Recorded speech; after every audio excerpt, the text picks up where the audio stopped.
Yes Bharat Pak ఉద్రిక్తతల నేపథ్యంలో ఇప్పుడు BCCI కూడా ఒక కీలక నిర్ణయం తీసుకుంది. ఏదైతే గత కొద్ది రోజులుగా కూడా మనం చూస్తున్నామో ఎటువంటి ఉద్రిక్త పరిస్థితులు కనిపిస్తున్నాయి. ఇప్పటికే భారత్లో అనేక రాష్ట్రాల్లో హై అలర్ట్ ప్రకటించారు. రైట్, మన త్రివిధ దళాలు ఏ విధంగా సన్నద్ధతతో ఉన్నాయి, మన దగ్గర ఉన్న లేటెస్ట్ అడ్వాన్స్డ్ ఎక్విప్మెంట్స్ ఏంటి, డ్రోన్ సిస్టమ్స్ ఏంటి, వీటన్నిటిపైన గురించి కూడా మనం మాట్లాడే ప్రయత్నం చేద్దాం. ప్రస్తుతం మనకు అందుబాటులో ఉన్నారు ఇమాన్యుయల్ గారు, రిటైర్డ్ ఆర్మీ ఆఫీసర్. సార్ నమస్తే అండి. హలో సార్, మీ ఆడియో మ్యూట్లో ఉంది, ఒక్కసారి అన్మ్యూట్ చేయండి. ఇమాన్యుయల్ గారు, హలో. జై హింద్, జై భారత్. సార్, నా వాయిస్ మీకు వినిపిస్తుందా?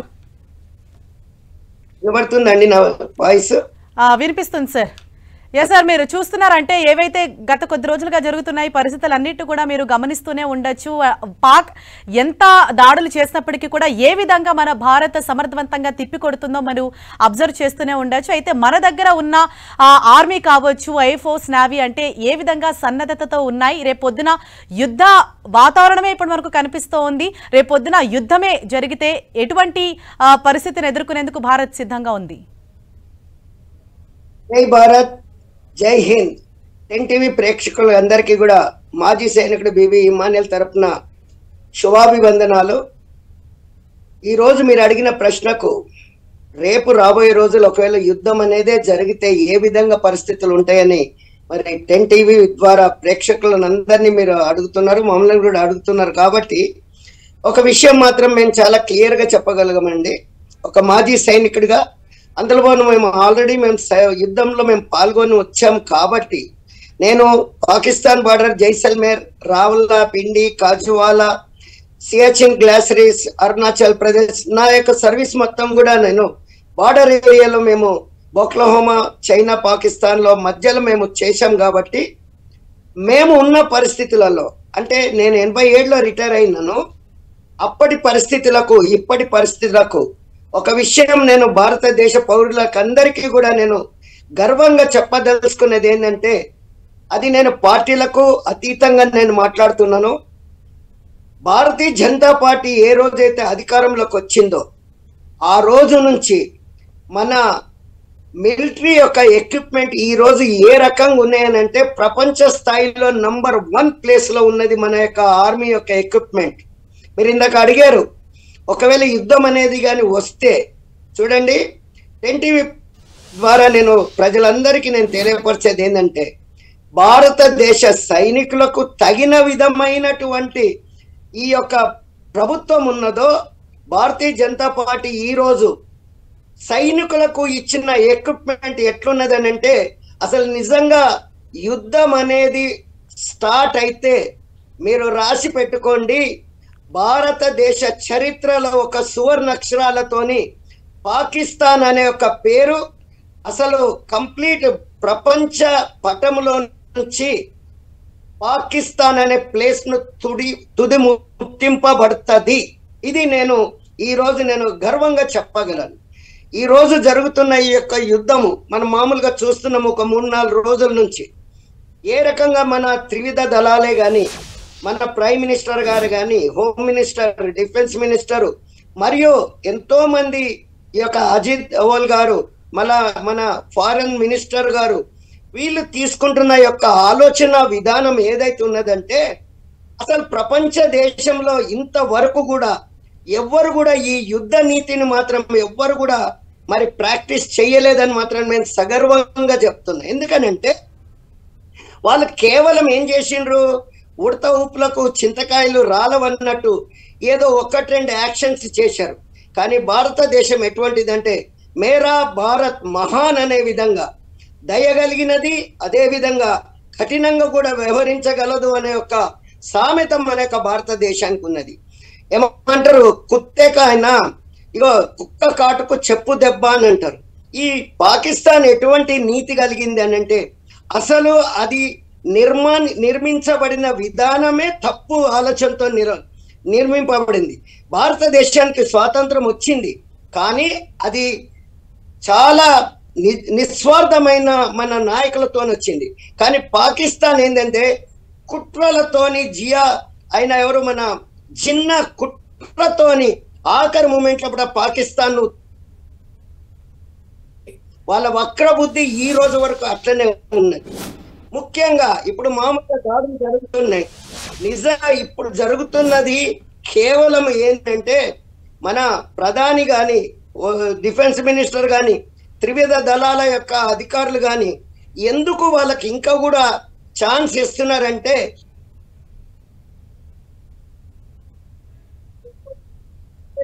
ప్రజలకు వాళ్ళు మన ఇండియన్ గవర్నమెంట్, ఇండియన్ మిలిటరీ ఆశిస్తున్నది. కానీ ఈ రోజున్న పరిస్థితులలో అక్కడ ఐఎస్ఐ మిలిటరీ వాళ్ళు మాత్రమే ఈ యుద్ధాన్ని కోరుకుంటున్నారు. అక్కడ ప్రజలకు ఏమాత్రం కూడా యుద్ధం కావాలని ఇష్టం లేదు. అది ఎంత దౌర్భాగ్యం అని అంటే 4500 మంది ఆర్మీ, పాకిస్తాన్ ఆర్మీ వాళ్ళు రిజైన్ చేశారనంటే నిజంగా మనం ఆలోచించుకోవాల్సిన విషయం. అదే ఈరోజు నేను ఎక్సర్సైజ్ యుద్ధంలో గాయపడిన వ్యక్తిని ఈరోజు నా దేశానికి ఒక ముప్పు వస్తుందంటే ఒక్క క్షణం కూడా నేను ఆలోచించకుండా యుద్ధ రంగంలోకి దిగటానికి నేను సిద్ధంగా ఉన్నాను. కాబట్టి మరి ఈరోజు యుద్ధం అనేది దిగితే మీరు రాసి పెట్టుకోండి, 6 గంటల కంటే ఎక్కువ సమయము పట్టదు పాకిస్తాన్ను మొత్తం కూడా మన ఇండియాలో వశపరచుకోవటానికి. ఎమాన్యుయల్ గారు, అంటే మీరు సర్వీస్ లో ఉన్నప్పుడు, మీరు పని చేసినప్పుడు మన భారత ఆర్మీ దగ్గర కావచ్చు, అంటే అప్పటికి ఇప్పటికి ఎటువంటి చేంజెస్ వచ్చాయి, మీరు ఏం చేంజెస్ అబ్జర్వ్ చేశారో, ఇప్పుడు ఇంకా ఎంత శక్తివంతంగా ఆర్మీ అన్నది తయారైంది? ఈ విషయంలో నేను చెప్తానండి. మేము సియాచిన్ గ్లాసరీస్ లో ఉన్నప్పుడు, సియాచిన్ గ్లాసరీస్ ఎక్కడైతే మనము ఉంటే కొనుక్కునే ఒక్క డ్రెస్ 22 లక్షలకు దొరుకుతుండే. 22,000కు దొరికే ఒక్క బూటు ఈరోజు 22,000కు దొరికే బూటు ఈరోజు 2,000కు దొరుకుతా ఉన్నాయి. అంటే ఒక ఎగ్జాంపుల్ చెప్పండి, అది make in India, made in India అనేది నినాదం ఏదైతే మన ప్రధాని మోదీ గారు తీసుకున్నారో ఆ విషయంలో ఈ రోజు మనం చెప్తున్నానండి, మాకు అప్పుడు 303 రైఫిల్ SLR మాత్రమే మాకు ఉండేది. ఈ రోజు సఫిస్టికేటెడ్ ఎక్విప్మెంట్ వచ్చినాయి. మాకేముంటుండే, LMG ఉంటుండే, SLR ఉంటుండే, 303 గన్స్ ఉంటుండే. కానీ ఈ రోజు అసలు ఒక సైనికునికి కావాల్సిన విధమైనటువంటి ఎక్విప్మెంట్ ఈ రోజు భారతదేశంలో ప్రధాని నరేంద్ర మోదీ గారు మరి ఏ రకంగా ఎక్విప్మెంట్ అసలు బలపరచబడింది ఆర్మీ అని అంటే ఇండియాలో నంబర్ 1, వరల్డ్ నంబర్ 1 ఆర్మీగా ఈ రోజు ఉన్నది అని అంటే అది నిజంగా మన ఆ ఘనత మన దేశ ప్రధాని నరేంద్ర మోడీ గారికి, డిఫెన్స్ మినిస్టర్, హోమ్ మినిస్టర్ కు అది చెందుతుందని కూడా నేను తెలియపరుస్తున్నానండి. ఇంకోటి ఈరోజు చూడండి, S-400 ఉన్నది. ఈ S-400 వాడు మొన్నటి దాకా ఏమంటున్నాడు, మా దగ్గర అణుబాంబులు ఉన్నాయి, మేము పేల్చేస్తాం. అరే వేదవా, నీకు ఇంత కూడా తెలియదేంట్రా?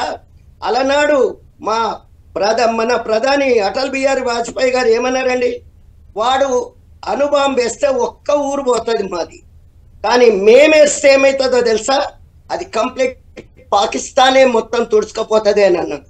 ఈరోజు మన దగ్గర అణుబాంబులు లేవా అండి? ఉన్నాయి. కానీ అణుబాంబు కంటే ఎక్కువ మన దగ్గర హైడ్రోజన్ బాంబు కూడా మన దగ్గర ఉంది. ఆడికి ఇంకా తెలుస్తలేదు. ఎందుకనంటే వాళ్ళు కుంచితమైన బుద్ధితోని వాళ్ళు ఏర్పాటు చేస్తున్నారు. రైట్, థ్యాంక్ యూ ఎమాన్యుయల్ గారు. అండ్ అర్జున్ గారు, సో మీరు కూడా అంటే మీరు సర్వీస్ లో ఉన్నప్పుడు పనిచేస్తుంటారు, ఇటువంటి సిచ్యుయేషన్స్ ని కూడా మీరు ఫేస్ చేసి ఉంటారు. పాక్ కవ్వింపు చర్యలకు గతంలో కూడా అనేక సార్లు పాల్పడింది. అయితే అప్పటికి ఇప్పటికీ మీరు అబ్జర్వ్ చేసిన చేంజెస్ ఏంటి అంటే, మన దగ్గర ఎంత అధునాతనమైన టెక్నాలజీ కావచ్చు, అలాగే డ్రోన్ సిస్టమ్ కావచ్చు, ఆర్థిక వ్యవస్థ కావచ్చు, అంటే వీటన్నిటి పరంగా భారత్ ఏ విధంగా సంసిద్ధంగా ఉందని చెప్తారు? మేడం యాక్చువల్లీ నాకు 12:30 క్విట్ అయిపోతున్నాను. చెప్పి మీరు వెళ్ళొచ్చు సార్. ఆన్సర్ చెప్తున్నాను మేడం, కాకపోతే మీకు క్లారిటీ లేదు. మీకు కానీ డిబేట్ లో పాల్గొన్న ఇంకొక ఆర్మీ అధికారినో లేకపోతే ఆర్మీ మాజీ సైనికుడే నాకు తెలియదు. క్లారిటీ లేదు. క్లారిటీ ఎందుకు లేదు అంటే, యుద్ధము జరిగితే మీరు సంబోధిస్తున్నారు మేడం. యుద్ధం ఆల్రెడీ జరుగుతూ ఉంది మేడం, అది మీరు గ్రహించడం లేదు. యుద్ధం ఆల్రెడీ జరుగుతూ ఉంది, మీరు జరిగితే అంటున్నారు మీరు. ఈ క్వశ్చన్ మార్క్ ఉండదు. సెకండ్ ఇష్యూ నేను ఇదే చెప్తున్నాను, it is a national issue. ఏ పార్టీని కానీ ఇక్కడ తీసుకొని రాకూడదు. మధ్యలో బీజేపీ పార్టీ కానీ, కాంగ్రెస్ పార్టీ కానీ, లేకపోతే ఏ ఇతర పార్టీలు తీసుకొని రాకూడదు. ఇది నేషనల్ ఇష్యూ. ఇట్స్ నాట్ కాకపోతే పొలిటికల్ ఇష్యూ. అది మీకు చెప్పదలుచుకున్నాను. యుద్ధం ఆల్రెడీ జరుగుతూ ఉంది మేడం. మీరంటే యుద్ధం జరిగితే అని చెప్పి సంబోధిస్తున్నారు. It is not correct. యుద్ధం ఆల్రెడీ జరుగుతూ ఉంది మేడం. ఫర్ యువర్ ఇన్ఫర్మేషన్, మీరే ఇందాక బ్రేకింగ్ న్యూస్ చెప్పారు. ఈ యుద్ధం మూలాన ఎస్ సార్, అంటే కంప్లీట్ యుద్ధం అన్నది యుద్ధ పరిస్థితులు మనకు కనిపిస్తూ ఉన్నాయి. వాటిని ఎప్పటికప్పుడు తిప్పికొడుతుంది. దాని గురించి మాట్లాడుతున్నాం మనం. యుద్ధమే మేడం. ఒకవేళ యుద్ధం సంభవిస్తే అంటున్నారు మీరు. Right sir. అంటే ఓకే, మీరు అన్నట్టు ఇప్పుడు అటువంటి సిచ్యువేషన్ మనకు కనిపిస్తుంది కాబట్టి మన భారత్ ఏ విధంగా సంసిద్ధంగా ఉందని నేను అడుగుతున్నాను. సంసిద్ధంగా ఉంది మేడం, సంసిద్ధంగా ఉంది. ఎందుకంటే మనం ఇక్కడ వచ్చి పాకిస్తాన్ చంపాలి, పాకిస్తాన్ వచ్చి అణ్వాయుధం కమితే అణచాలి, పాకిస్తాన్ కమితే ప్రజల్ని కష్టపెట్టాలని చెప్పేసే ఉద్దేశం మనకు లేదు. మన ఉద్దేశం కేవలం ఒకటే, ఉగ్రవాదాన్ని అణచివేయాలి. ఇదే మన ధ్యేయం, ఇదే మన ఎయిమ్. ఓకే, మనం త్రివిధ దళాల గురించి, శక్తి సామర్థ్యాల గురించి మనం మాట్లాడుకోవాల్సిన అవసరం లేదు. మన శక్తి సామర్థ్యాలు ఆల్రెడీ చూపించాము. ఇప్పుడే ఇది కొత్త కాదు మనకి. ఇది కొత్త కాదు మేడం. నేను ఎక్స్పీరియన్స్ 35 సంవత్సరాలు ఆర్మీలో సర్వీస్ చేశాను. నేను కూడా ఆర్మీ మొత్తం కప్తే సర్వీస్, ఇండియా మొత్తం సర్వీస్ చేశాను. నా ఎక్స్పీరియన్స్ తోటి చెప్తున్నా, ఇది మనకి కొత్త కాదు మేడం. 3 వార్లు ఆల్రెడీ కవిత అటెండ్ చేశాం మనము. అందుకే చెప్తున్నా నేను, ఇది వచ్చి ఒక national issue. It's not Kavitha special party issue. 65 war కానీ, 75 వార్ కానీ కార్గిల్ యుద్ధం అని చెప్పబడదు. కార్గిల్ వచ్చి ఆపరేషన్ చెప్పబడతాం మా టర్మినాలజీలో, ఆర్మీ టర్మినాలజీలో. కార్గిల్ యుద్ధం కాదు. సో 3 జయించా మేడం. మన పాకిస్తాన్ ఇప్పుడు కూడా జయించడంలో పెద్ద సమస్య ఏం కాదు మనకు. మన ముందున్న సమస్య ఏంటి? ఉగ్రవాదాన్ని అణిచివేయాలి. అది మన సమస్య. దానికి పాకిస్తాన్ మనకి తోడ్పడ వాళ్ళ వక్రబుద్ధి ఇది కాదు. వాళ్ళ వక్రబుద్ధి ఎలా ఉంటుందంటే, మన ఆర్థిక వ్యవస్థని మన వచ్చి అణచాలని చెప్పేసి వాళ్ళకి ఉంది. అది ఎప్పటికీ ఇది కాదు మేడం. నమస్తే మేడం, వేరే ఛానల్ కూడా వెయిట్ చేస్తున్నాం. నమస్తే. Right sir, thank you Arjun గారు, థ్యాంక్ యూ అండి చెప్పినందుకు. అండ్ ఇమాన్యుయల్ గారు, సో ఇప్పటికీ అంటే కొన్ని కీలక స్థావరాలని భారత్ లక్ష్యంగా చేసుకుని వాటన్నిటిని కూడా పేల్చేసింది. అండ్ అలాగే ఏవైతే గాల్లో కాల్పులు జరుపుతుందో, డ్రోన్స్ అన్నవి ఎగరేస్తుందో, వాటన్నిటిని కూడా ఎప్పటికప్పుడు మట్టుబెడుతుంది. అంటే ఇంత కూడా గ్యాప్ ఇవ్వట్లేదు. పాకిస్తాన్ ను ఆలోచించుకునేందుకు కూడా గ్యాప్ ఇవ్వనంతగా భారత్ ఎప్పటికప్పుడు కూడా అటాక్ చేస్తూ వస్తుంది. సో ఈ అన్ని పరిణామాలను కూడా మీరు నిశ్చితంగా గమనిస్తూనే ఉండొచ్చు. సో ఓవరాల్ గా మీరు ఏమని చెప్తారు సార్? మేడం, ఇప్పుడు ఇందాక ఎవరో మా సహోదరు ఒకరు మీతో మాట్లాడుతా ఉన్నారు, యుద్ధం అనేది ఆల్రెడీ స్టార్ట్ అయింది అని అంటున్నారు కదా. యాక్చువల్గా ఎట్లుంటది అంటే, వారు కూడా చాలా సీనియర్ ఉన్నారు. నేను వారి యొక్క సీనియారిటీని నేను రెస్పెక్ట్ చేస్తాను. ఇక్కడ నేను ఒక పొలిటికల్ పార్టీని నేను చెప్తలేను, కానీ మేమున్నప్పుడు ఉన్న పరిస్థితులను, ఇప్పుడున్న పరిస్థితులను మీరు అడిగినప్పుడు మీరు దానికి నేను జవాబు చెప్పాల్సి వస్తుంది, చెప్పిన. ఇంకోటి, ఇందాక మా సహోదరు మా ఎక్స్-ఆర్మీ చెప్తా ఉన్నాడు, ఇంకా యుద్ధం స్టార్ట్ అయింది అని అంటున్నారు. మీరు చెప్పిందే కరెక్ట్. మీరు ఇప్పుడు మీ 10 TV ద్వారా మీరు ఏమంటున్నారంటే, ఇది నిజమైన యుద్ధం ఇంకా స్టార్ట్ కాలేదు. నేను అందుకే చెప్పాను, ఒకవేళ యుద్ధం అనేది స్టార్ట్ అయితే, ఈ మాట మీరు రాసి పెట్టుకోండి. మీ యొక్క టీవీ 10 ద్వారా, మీరు 10 TV ద్వారా మీరు ప్రత్యక్షంగా మీరు అందరికి చెప్పండి. ఒక యుద్ధం అనేది, ప్రత్యక్ష యుద్ధం అనేది జరిగితే 6 గంటల్లో పాకిస్తాన్ నామరూపాలు ప్రపంచ పుటంలో నుంచి వెళ్ళిపోతుంది. ఇది నేను చెప్పదలుచుకుంది. ఇప్పుడు జరుగుతున్నది ఏంటంటే మేడం, యుద్ధం ఇప్పుడు ఇందాక మా సోదరు చెప్పాడు, యుద్ధం ఆల్రెడీ స్టార్ట్ అయింది. ఎస్, యుద్ధానికి కూడా కొన్ని స్టేజెస్ ఉంటాయి. దాన్ని ఏమంటారంటే సామం, భేదం, దండం. ఇంకా దండం రాలేదు మనది. సామం మొన్నటిదాకా పుల్వామా పెహల్గాం లోపల సామం జరిగింది. దాని తర్వాత ఇప్పుడు భేదం జరుగుతున్నది. దీన్ని భేదం అని అంటారు. ఈ భేదం అనే యుద్ధం జరుగుతుంది. ఎందుకనంటే ఇంకనైనా వాళ్ళు, ఎందుకంటే భారతదేశము ప్రేమగల దేశం మేడం.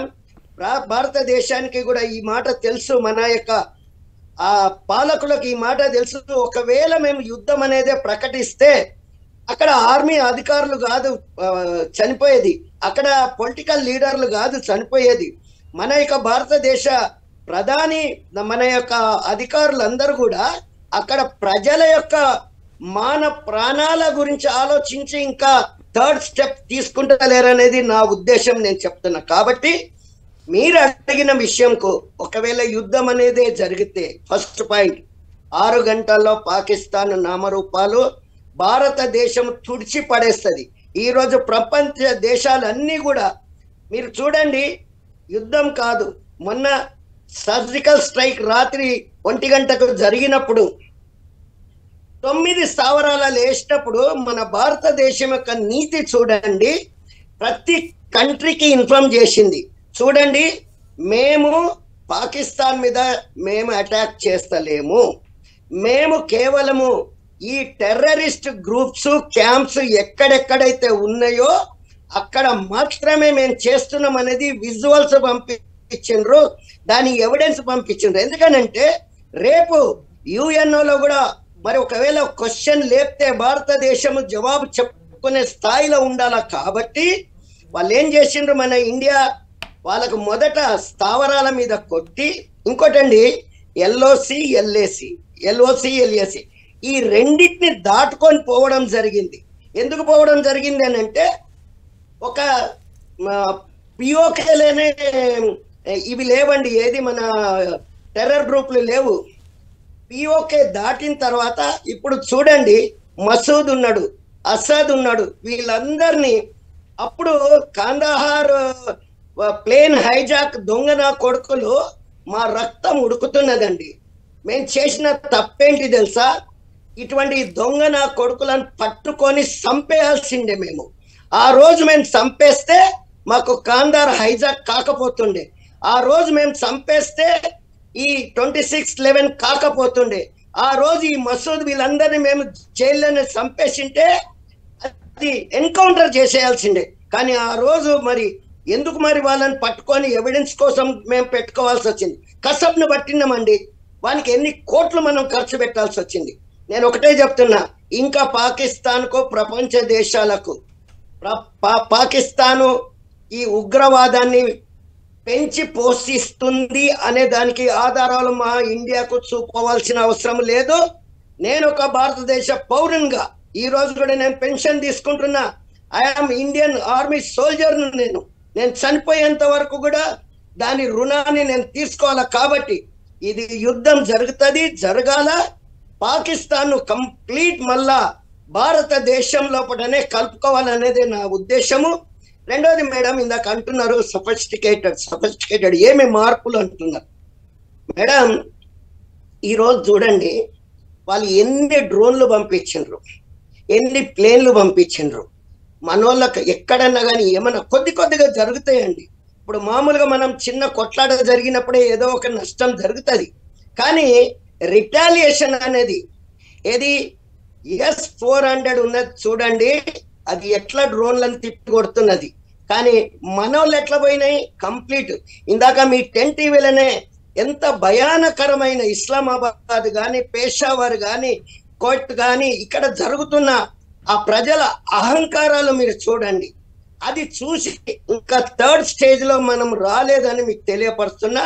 కాబట్టి ఇంకొక విషయం చెప్తున్నా మేడం, 100% 10 టీవీ చాలా ఆర్మీ విషయంలో ఈ రోజు నేను చూస్తూనే ఉన్నాను. ఎప్పుడు చూసినా కూడా 10 టీవీలో ఎంత విశ్లేషిస్తున్నారో, ఎంత ప్రజలకు మీరు చెప్తున్నారు. ఇందాక ఎవరో మా మిత్రుడు 10 టీవీ ఏదో అంటే ప్రాపగేషన్ చేస్తున్నది, లేకుంటే భయానకమైనగా సిచ్యువేషన్ చేస్తున్నదండి. లేదండి, हम किसी का ऊपर में भी किसी को भी हम बक सकते, రైట్ సార్, ఇమాన్యుయల్ గారు మళ్ళీ మీతో మాట్లాడే ప్రయత్నం చేస్తాను.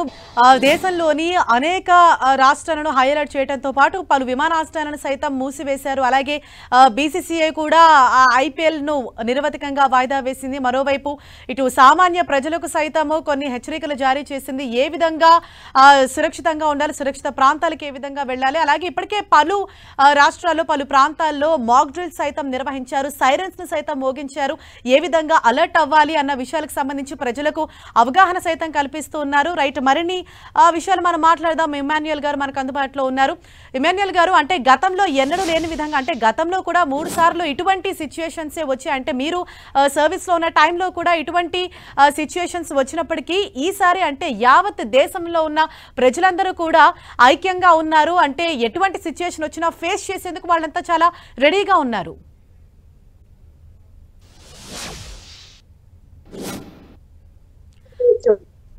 ముఖ్యంగా మీరు అన్నారు కదా, ప్రజలు ఏ రకంగా సంసిద్ధంగా ఉన్నారు. భారతదేశ ప్రజలు ఎప్పుడు కూడా భరత మాతను కాపాడుకోవటానికి 24 గంటలు కాదండి, 48 గంటలు కూడా వాళ్ళు రెడీగా ఉన్నారు, రెడీగా ఉంటారు. దాంట్లో మనము అనుమానపడాల్సిన అవసరం లేదు. దానికి ఒక చిన్న ఉదాహరణ, యుద్ధం జరగబోతున్నది అని తెలవగానే ఆర్మీ చీఫ్ యొక్క భార్య పిల్లల్ని వేరే దేశాలకు పంపించేసిండు. ఆయననే గాయబైపోయింది.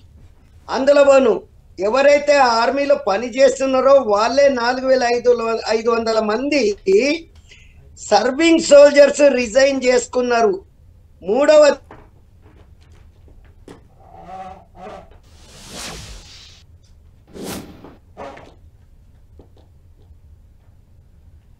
ఇమాన్యుయల్ గారు, రైట్, ఆయన ఆడియో కొంచెం ప్రాబ్లం ఉంది, ఆయనతో మనం మాట్లాడే ప్రయత్నం చేద్దాం.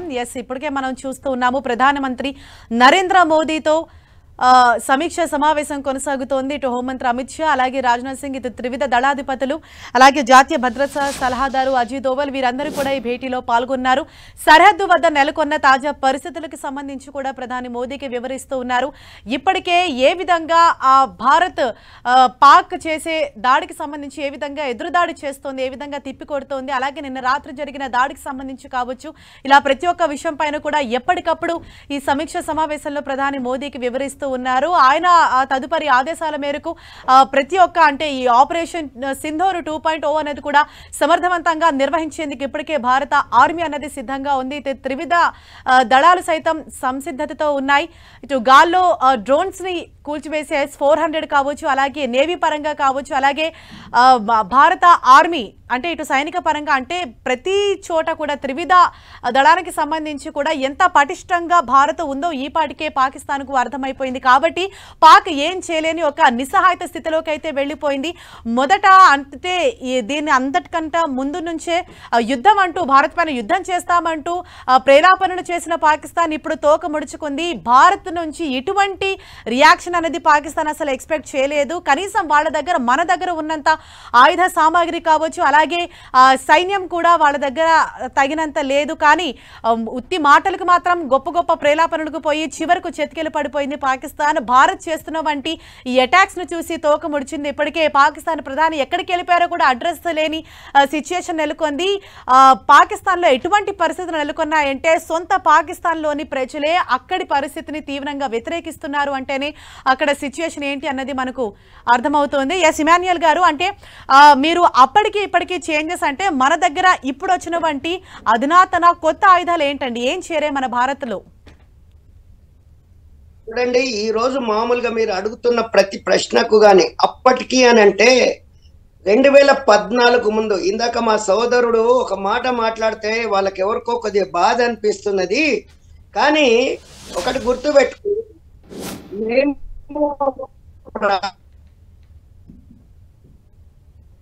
ప్రాణాలను హరిచేతిలో పెట్టుకొని మా దేశాన్నప్పుడు ఎదుటి వ్యక్తి యొక్క ఎదుట ఉన్న శత్రువును మేము చంపాలి అన్నప్పుడు మాకు సరి అయిన ఒక ఆయుధం లేనప్పుడు అప్పుడు మాకు ఎట్లుండేనో ఇప్పుడు మీకు చెప్తాను. ఇందాక మీరు ఒక్కటి పర్టికులర్గా అప్పటికి ఇప్పటికి అనే మాటకు నేను దాని యొక్క నిదర్శనం చెప్తా. ఒకవేళ వినే వాళ్ళకు కూడా ఇందాక ఒక మా యొక్క మిత్రుడు కూడా ఏదో మాట్లాడుతూ ఉన్నాడు. నేనేదో భారతీయ జనతా పార్టీ అనే పేరు ప్రైమ్ మినిస్టర్ మోదీ గారి పేరు నేను ఎత్తినందుకు బహుశా ఆయనకు బాధ కలుగుతుందేమో. నేను ఒక విషయం చెప్తానండి, మేము ఆర్మీ వాళ్ళము, మేము చనిపోయేంత వరకు కూడా మేము ఆర్మీకి నిబద్ధత కలిగి పెన్షన్ తీసుకుంటాం. కాబట్టి ఎవరు అధికారంలో సెంట్రల్ గవర్నమెంట్ వాళ్ళని మేము ఖచ్చితంగా వాళ్ళకి మేము హానర్ చేయాల్సి వస్తుంది. ఇప్పుడు మేము ఒక మాట చెప్తానండి, ఈ యొక్క జైసల్మేర్ కానీ దాని తర్వాత రావుల్లా, పిండి, కాజువాలా అనేది బార్డర్లు ఏదైతే టైగర్ హిల్స్ ఆ ఏరియాలో ఉన్నది కదండి. ఒకప్పటి మాట నేను చెప్తా, ఒకవేళ అక్కడి నుంచి, ఎందుకంటే బార్డర్ ఏరియాలు అండి మీరు అనుకున్నట్టు ఎప్పుడు కూడా నిర్మానుష్యంగా ఏ ప్రాబ్లం లేకుండా ఉండదండి. రోజు మా భారతదేశ ఆ జవాన్లు ఎవరో ఒకరు చనిపోతూనే ఉంటారు. ఎందుకనంటే అది కుక్క బుద్ధి కలిగింది. లైన్ ఆఫ్ యాక్షన్ కింద ఎల్ఓసి దగ్గర చిన్న చిన్న ఘటనలు చేస్తూనే ఉంటారు వాళ్ళు. అవి మా దగ్గర అక్కడున్న వాళ్ళు మాత్రమే దాన్ని అక్కడక్కడనే చేస్తారు. అది మీ మీడియా వరకు కూడా రాదు, అది లోపటనే జరుగుతూ ఉంటుంది. అప్పుడు మాకు ఎట్లొస్తుందంటే, వాళ్ళు ఒకవేళ ఏదన్నా మా యొక్క బంకర్ల మీద మరి బాంబు వేసినా లేకుంటే బుల్లెట్లు కాల్చినా మేము ఏం అడగాల్సి వస్తుందో తెలుసా మేడం? మా వెనక ఉన్న వాళ్ళను, ఇగో వాళ్ళు మమ్మల్ని తంతున్నారు, మమ్మల్ని కొడుతున్నారు, మమ్మల్ని చంపుతున్నారు, మీ పర్మిషన్ ఉంటే మేము గోలీ కొట్టాలా వద్దా అని పర్మిషన్ అడిగే పరిస్థితి ఉండే మాకు. కానీ ఈ రోజున్న సెంట్రల్ గవర్నమెంట్, నేను గర్వంగా చెప్తా, ఈ రోజున్న సెంట్రల్ గవర్నమెంట్ మా ఆర్మీకి ఇచ్చిన ఒక అధికారం ఏంటో తెలుసా మేడం? ఈట్కా పత్తర్, ఈట్కా జవాబ్ పత్తర్ సే దో అని చెప్పింది. వాడు ఒక్క బుల్లెట్ కాల్స్తే నువ్వు 1000 బుల్లెట్ కాలు అన్నాడు. మా బుల్లెట్లకు లెక్క అవసరం లేదు ఇప్పుడు. ఒకప్పుడు మేము లెక్కలు ఇవ్వాల్సి వస్తుండే, మాకు ఎన్ని బుల్లెట్లు మేము కొట్టినాము వాటి షెల్ ఇవ్వాల్సి వస్తుంది.